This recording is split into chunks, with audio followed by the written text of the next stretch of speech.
마우패스 학습자 여러분, 안녕하세요.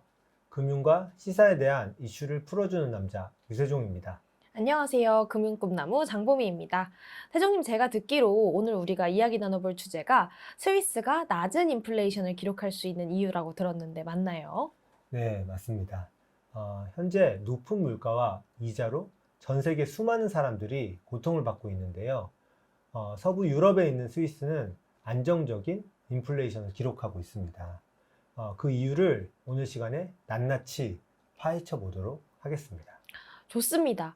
이 스위스의 상황이 얼마나 안정적인지는 아무래도 다른 나라들과의 비교가 좀 필요하겠죠. 많은 분들이 가장 궁금하실 우리나라 상황부터 좀 살펴볼까요? 우리나라의 2023년 3월 인플레이션은 4.24%였습니다. 다른 나라 상황보다 괜찮은 상황이긴 한데요. 연방준비위원회의 목표인 2%로 가려면 시간이 좀 더 걸릴 것 같습니다. 그렇군요. 그럼 스위스의 상황은 어떤가요? 스위스는 불스와인 2% 인플레이션에 딱 맞춰져 있나요?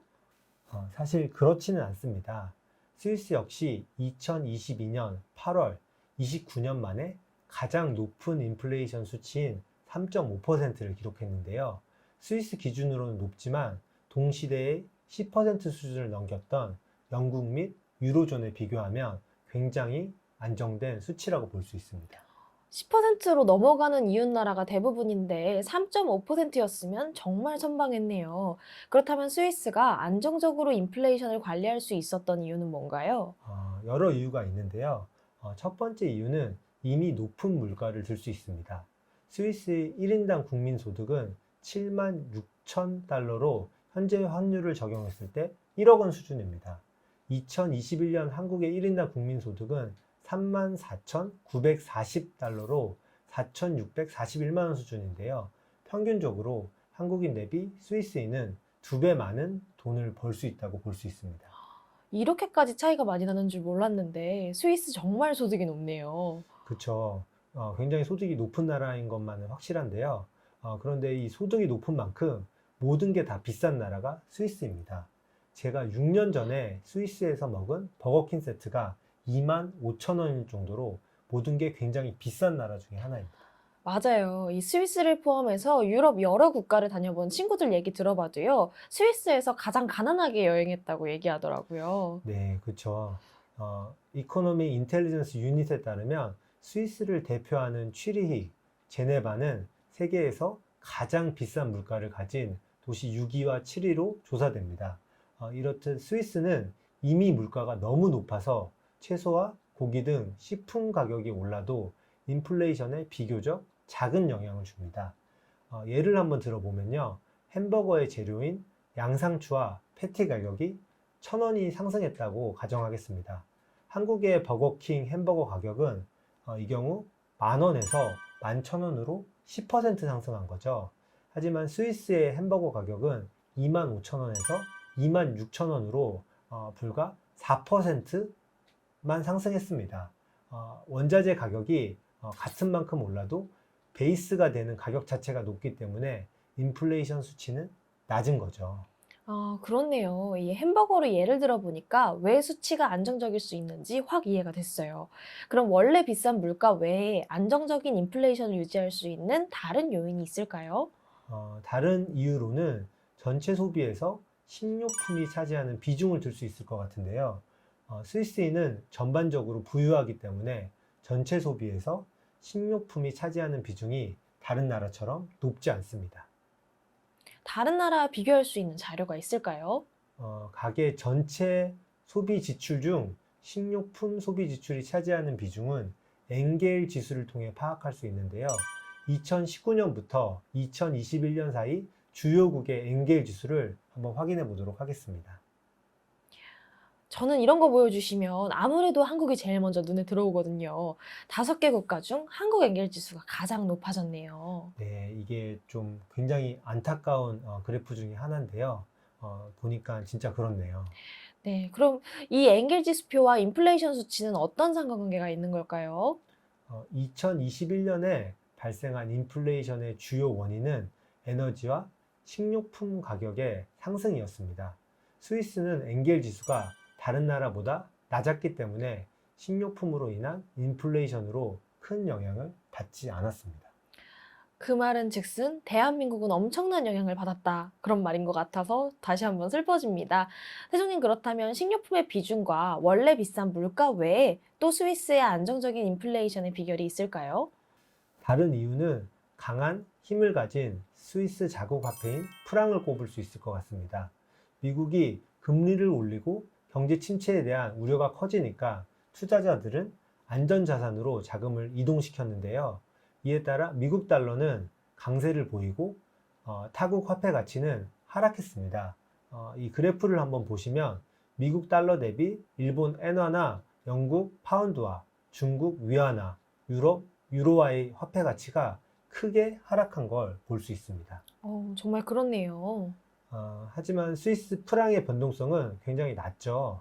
스위스 프랑 가치가 강세인 이유는 투자자가 스위스 프랑을 미국 달러만큼 안전하다고 평가하기 때문인데요.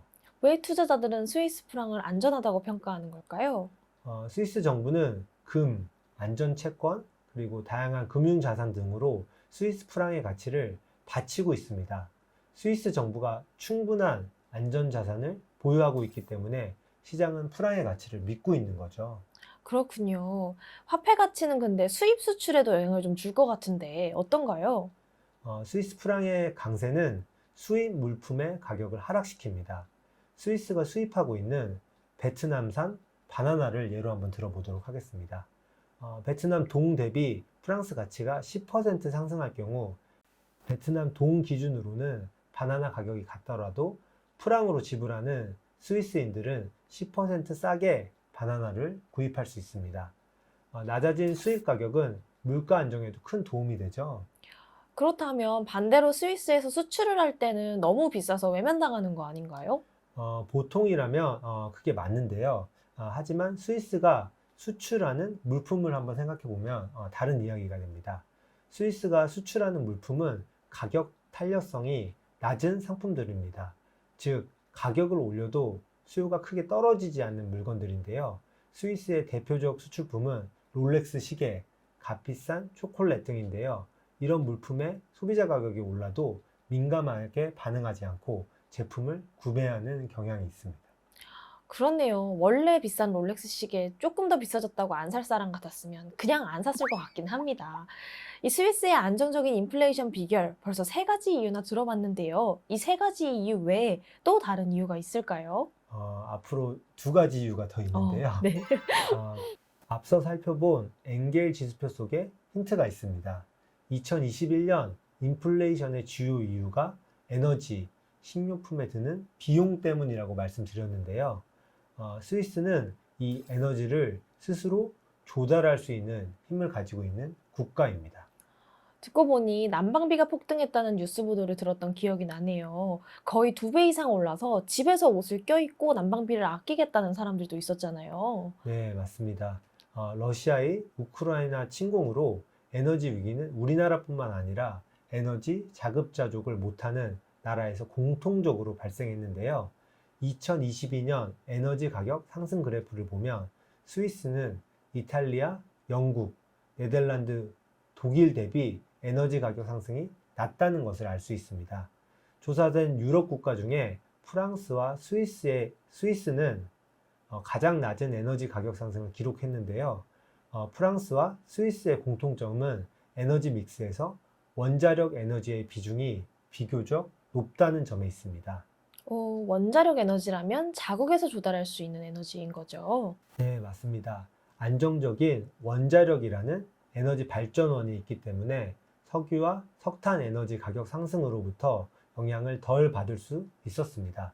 또한 많은 유럽 국가와 달리 스위스는 에너지 관련 공기업을 민영화하지 않았습니다.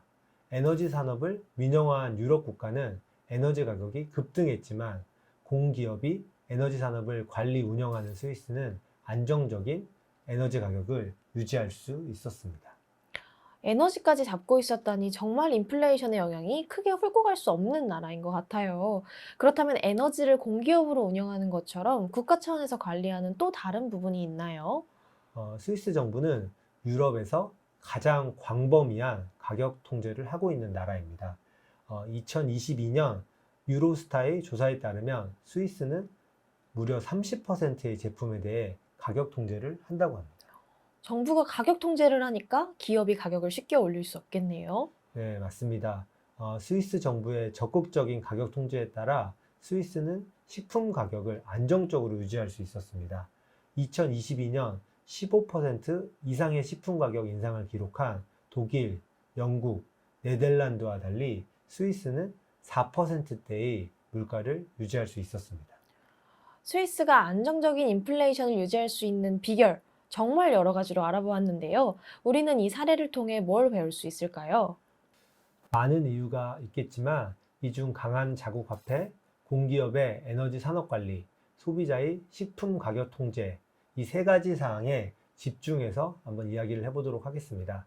스위스는 세계에서 가장 잘 사는 국가 중 하나지만 100% 시장 경제 체제를 유지하고 있지 않습니다.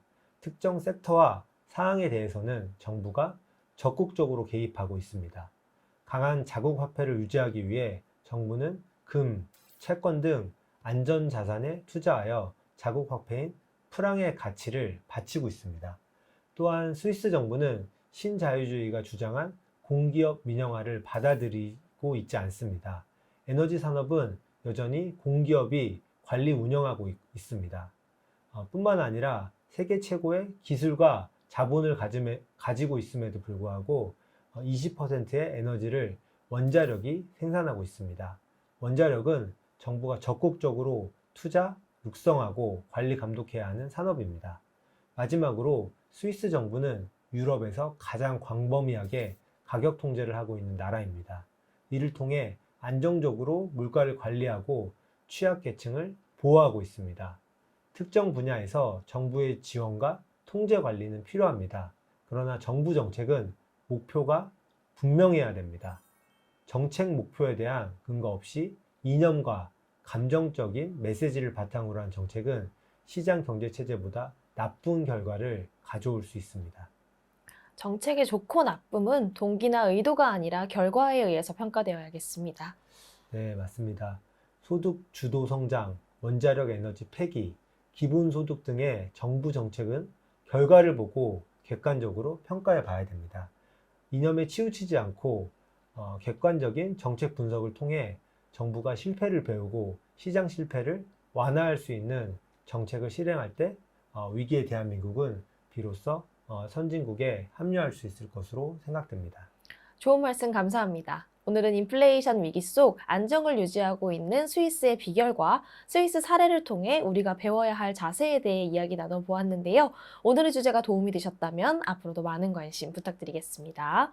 지금까지 금융과 시사를 풀어주는 남자 유세종 금융꿈나무 장봄이었습니다. 감사합니다. 감사합니다.